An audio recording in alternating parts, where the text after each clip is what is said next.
Hello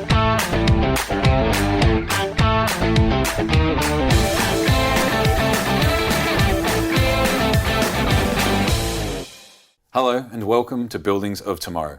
My name is John Lester, and in this episode we'll be talking about how data analytics enables predictive maintenance.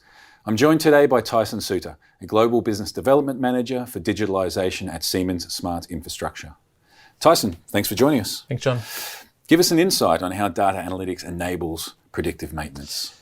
So we talked many times about data analytics and the benefits of it, but one of the biggest disruptors in our market is saying, we do maintenance through a task-based system. So there's a couple of options. It's either reactive maintenance, meaning when something breaks, let's go fix it, or preventative, meaning task-based maintenance. Let's work through a list of items and check to make sure everything's working. So this is almost a schedule. Exactly. Yeah. And this has been done for many years. It's what's expected. And there's really important things that need to happen as part of that maintenance. So we're not talking about replacing everything or getting rid of it all. We're saying let's see what's really important, and let's see what we can find and measure and track with data analytics. So predictive maintenance is, let's collect all the data available and say, okay, let's check if the sensors are calibrated. Let's see if the actuators are driving open and close. Let's make sure that the smoke detector systems are working. Let's see if doors are opening and closing as expected.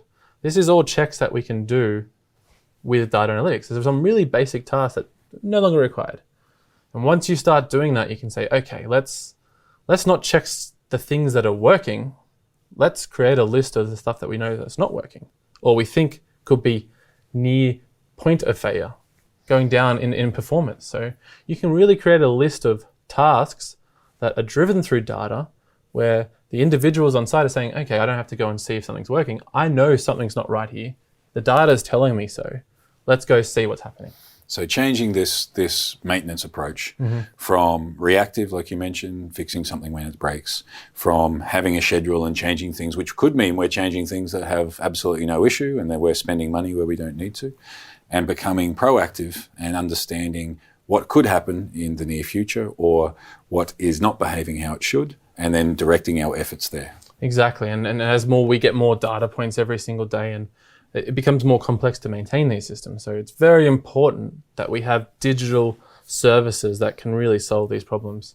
And when someone goes to site, we want to give them as much information as possible so they can fix the issue straight away, bring the right equipment, or even send the right resource to make sure that we're not wasting time or people's money. And this is an important point that you touched on very quickly, is we know that devices are becoming more capable.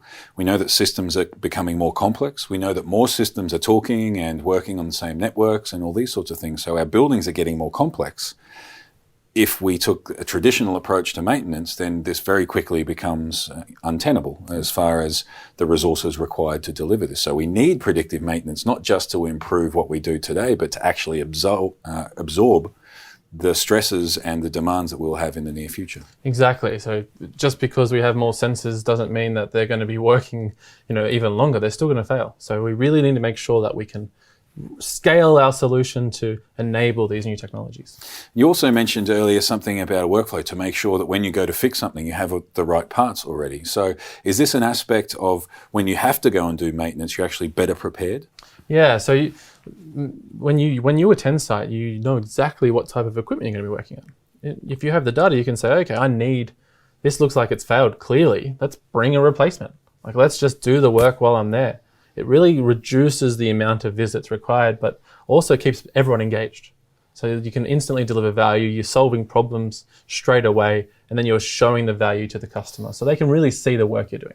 And we spoke in the past about the difference between data analytics and fault detection. When you receive a fault from a building that says something has failed, there could be multiple subsystems that are involved with that fault. Exactly. So you don't know until you get there. So by taking this data analytics approach, you actually know what's happened leading up to the fault, so you can better determine what may have caused the issue. Exactly, and then you can start really pre-planning replacements and keeping really critical parts on site. So you reduce that downtime, which is critical, because you don't want to be in a position where a missed issue or a broken piece of equipment leads to a company shutting down or a plant shutting down, which is quite common. Yeah, a loss of productivity or an interruption to service or whatever Exactly it might like be.